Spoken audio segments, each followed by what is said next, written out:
Hello, everyone. This is Deb McBride, and welcome to my astrology podcast. Today is Sunday, March 3rd, 2019, and I am in beautiful Costa Rica. And before we begin astrology for this week, I just want to mention that I am discussing how to empower yourself with astrology at my friend Carol Culver's Health and Wealth and Happiness Summit. It's all online. It's all free. All you need to do is go to healthwealthsummit.com and sign up, and Carol will send you the links every day for the next 2 weeks on who will be speaking those days. My speaking engagement will be Friday the 8th. We will be discussing how to use astrology to benefit your life, how to empower yourself, why it's good to get your chart done. It's a whole interview that Carol does with me. Also, tomorrow, it starts tomorrow, the 4th, and also I highly recommend listening to Dr. Christine Page's lecture that she will be speaking tomorrow. So sign up as soon as you can, healthwealthsummit.com, and enjoy it. So we have a big week ahead. I want to say there are 3 important things that we need to review. 1 is Mercury retrograde. 2 is Uranus is changing signs to Taurus. And 3 is the new moon that is with Neptune. So let's start with Mercury retrograde. Mercury retrogrades at 29 degrees Pisces, which is the end of the zodiac. It's the place where we surrender. It is the place where we are giving up the goods. It is the place where we just turn everything over to the universe before the 0 Aries point. Now, we just went through a whole bunch of 29 degrees Pisces with Chiron changing signs a couple of weeks ago to 0 Aries. And that's where Chiron's kind of hanging out now in early Aries. And Chiron went there last year, went back into Pisces from Aries, and there was a whole retrograde dance. But it was at 29 Pisces a number of times. So Mercury is going to trigger all of that. So think about what you've been experiencing.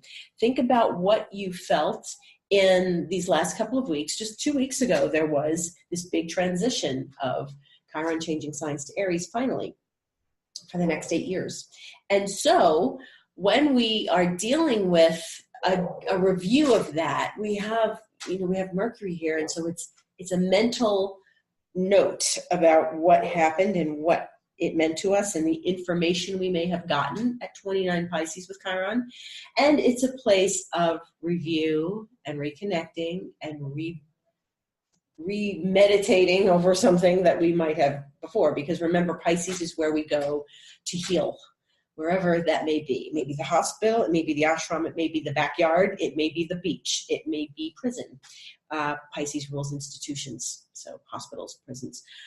However, for the rest of us who are just living our everyday lives, we are experiencing something rather big. And this is a big week ahead. And I feel like the energies are very intense. And we've had them for a few weeks. First with Venus going between Saturn and Pluto 2 weeks ago, and then Venus on the South Node last week. And it's just been a lot of spinning, intense, chaotic energy, and it just doesn't let up.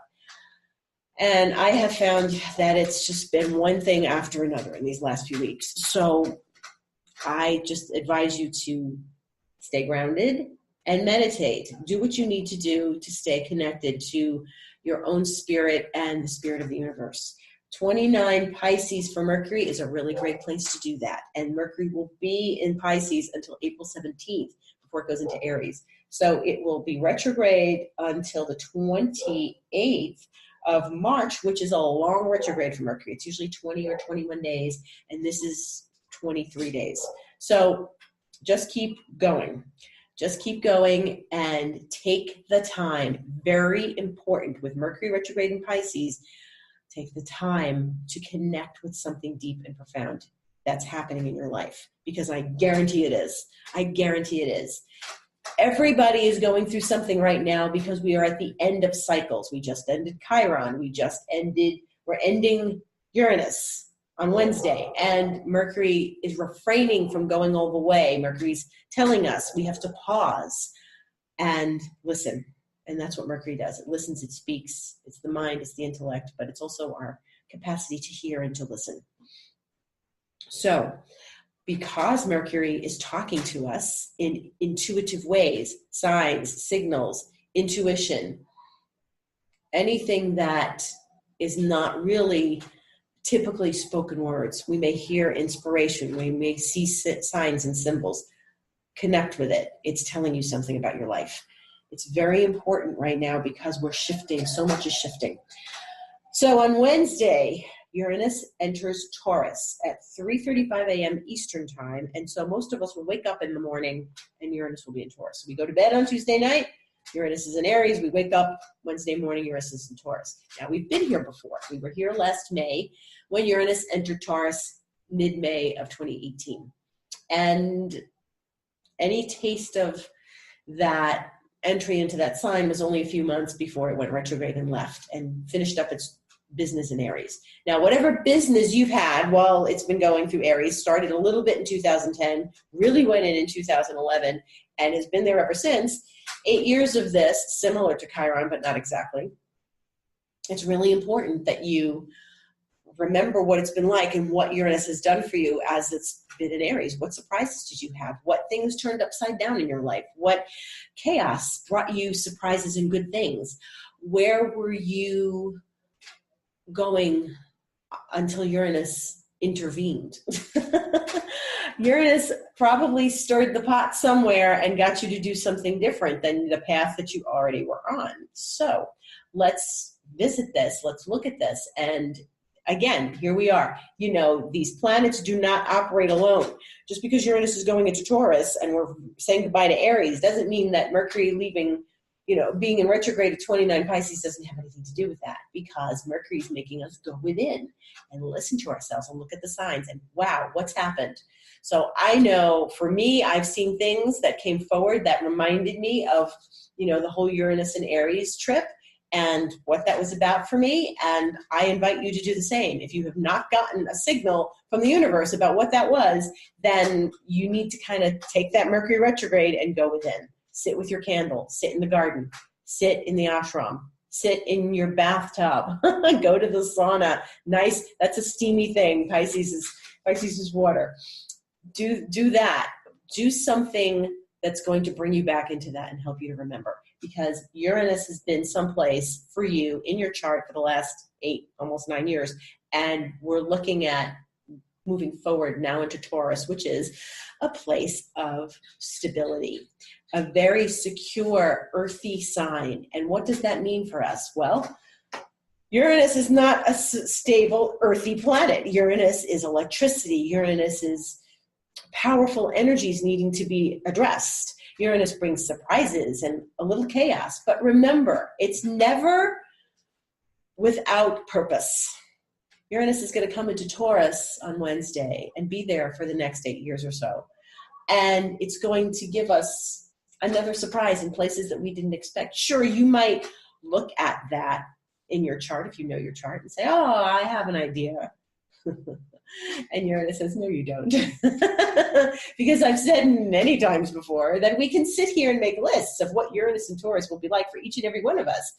And I guarantee you will not pick the one thing, because you'll never in your imagination dream what Uranus is going to hand you.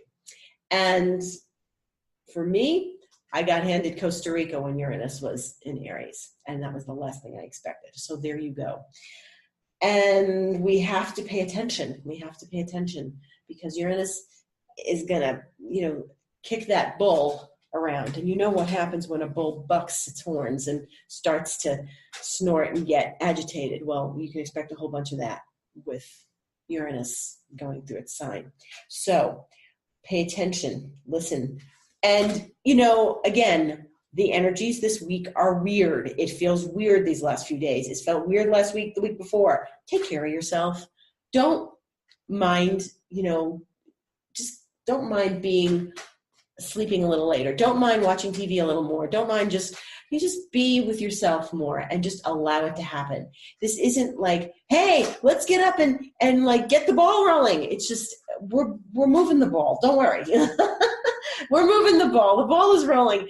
It just doesn't feel like it is. It feels like we're moving and staying still at the same time. So much is changing. So much is changing, and so much has changed in these last weeks. And I certainly can feel the change. Can I verbalize what it is? No, because we're dealing with planets that rule the unconscious. We're dealing with planets that are not visible to our naked eye. We are dealing with planets that stir the pot, and we only realize what they've done later. Mercury is the place that is not unconscious, and it's inviting us to go in and take a look and have a sense of what's really happening. And I can guarantee you it's not what you think. So you got some information. You'll be surprised by other information. We've all gotten surprised by information in the last few weeks. It's good news. It's wild news. It's news that you need to take action on eventually, but probably not this minute. We're all kind of zonked. We've all been going at 90 miles an hour, and it's really important to get some rest right now because this is a very huge change for everybody. So it may not feel to you like, oh, things are normal. You know, I get up in the morning, I go to work, I come home, I get groceries, I make dinner. I can guarantee there's other stuff stirring the pot. So then on Wednesday's a big day. I know this week is Mardi Gras and Ash Wednesday, but Wednesday is a big day. So we have the Uranus thing very early in the morning, and then we have our friend, the new moon. Now we are in the dark of the moon currently because the moon is in Aquarius today and tomorrow, and we'll switch signs into Pisces on Tuesday. But we really are dealing with the new moon at Pisces, 15 Pisces with Neptune. And so with Neptune there, we are experiencing not just a new moon in Pisces, we're dealing with a new moon with Neptune. Now, this is something to really ponder and consider. So here we have more Pisces. So remember, Mercury's staying in Pisces for a while. And Pisces is, again, the place where we go to get rest, where we have a respite, where we heal. Well, what does a new moon in Pisces indicate for us when it's bringing us Neptune? I would say this should be a very enlightening experience. So it may be a very smooth experience. It may be a very gentle experience. It may be a very subversive experience. It may be something that's not clear. And you may already have something that's not clear in your life, and this clears it up or brings more fog. Neptune is going to bring us a little bit of everything. Neptune brings us a little bit of joy, a little bit of peace, a little bit of, I don't know what this means, but hey, I'll write it down. Neptune is a bit foggy. Neptune is where we get diluted at times, where Neptune brings us some information that we need to know. And I have a feeling that's what's going to happen. And each of us has to listen. So when the Sun and Neptune get together annually, it's always something, you know. Last year I had a big revelation. When the Sun hit Neptune, I had a very big message come to me. And so you too should look for a message from the Sun and Neptune, because this is the time of year when we get those messages. You know, when the Sun and Neptune align, the Sun illuminates. Neptune is the psychic realms. You might get psychic information, and it's very important. So it's, again, I'm saying very important to pay attention. There may be information coming to you that's going to forward your path. There may be some brilliant idea that you get as Uranus changes signs that day, and we have a new moon. The new moon is in the morning at 11:04 a.m. Eastern Time. The Sun will conjunct Neptune exactly at 8:01 p.m. The moon will conjunct Neptune at 11:48 a.m. So really 44 minutes after the new moon, the moon will already zip on over to Neptune. So the moon is going to hit Neptune first, then the Sun. So this is a very powerful aspect because we're dealing with an outer planet. Now, Neptune may seem like, oh yeah, frivolity, fantasy, fluffy, but it's not. Oftentimes, it's bringing you something healing. It's telling you that your intuition was right. It's giving you some message, and it's really good to listen. So I keep talking about listening. This is the week to listen. when the sun and the moon come together in a sign, that's a conjunction, and that is a new moon. It happens once a month. Normally, they don't do this with an outer planet. This time they're doing this with an outer planet, which makes it important, an important message, an important place to sort of sit with yourself and listen. So the big advice for this week is to sit with yourself, listen, meditate, connect. This is so important. And I guarantee you, you're going to hear something. And I guarantee you, you're going to get some information. And I don't mean like information that tells you, like practical information. I mean something spiritual, not practical information like, did you pay the rent? Something spiritual, something beautiful, something where you're connecting your heart with someone. And I guarantee you it's a good time to connect your heart with someone. So the best thing you can do is when you do a meditation, surround yourself with light, surround yourself with love, connect to the people you do love, and do a loving meditation and send everyone light. And it's the best thing. Neptune rules Pisces. It's in its own sign. There's a new moon in Pisces. It's very powerful. But Pisces is the healer, but it's also where we have ultimate compassion and unconditional love. And so think of people in your life, or maybe you'll see someone on the street that looks like they need some light. Send them light. Send anyone that you know who you think could be affected by things right now. Maybe they're having a Saturn-Pluto problem. Maybe they're just going through a rough time. Send them light. Think of all the friends that you can send compassionate energy to, and do that for them. Because this is something where we really do need to pay attention to what Neptune is bringing us. It's the planet of illusion. It is the planet of, what fantasy could be. It's the planet of filmmaking. So what we're seeing on the screen, that isn't really real. So try to burst through the illusion. Remember, the sun is enlightening. Remember, the sun is going to shine a light on this. So maybe the best thing for the day is to really ask for some answers. Ask your guides for some answers. Ask your guides for some connection to spirit so that you can get some clarity. And this is a time to get clarity. Even though we're dealing with Neptune, even though we're dealing with Pisces, and Neptune can fool us, we really can connect to some clear answer. And that's the important thing to do this week. That's the big news this week. 3 things, okay? So pay attention. There's lots of information floating around for all of us. And if you need to take steps in somewhere in your life, well, then just sit down and listen with yourself. And if it's not time to do that, well, then you'll get there. You'll get there. But just listen and get the information you need this week. There's a gift in this, in all of it. Sit down and get your gift. And that's about it for this week. So